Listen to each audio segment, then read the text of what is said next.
Hi everyone. Today we will talk about how to fix or how to solve TikTok Live.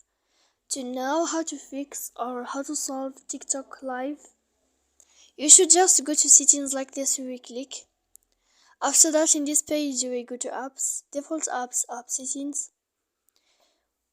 When you will see this list, you will go down to find the application of TikTok here, and you will enter. After that, in this page, you will go to click for stop. When you will end this, you will enter to storage. Then here in this page, you will click clear cache. Then you will go to click clear data. And when you will end all this stuff, as you see, you can update your application. So please don't forget to support us by like and subscribe. See you next time in another video. And thank you for watching.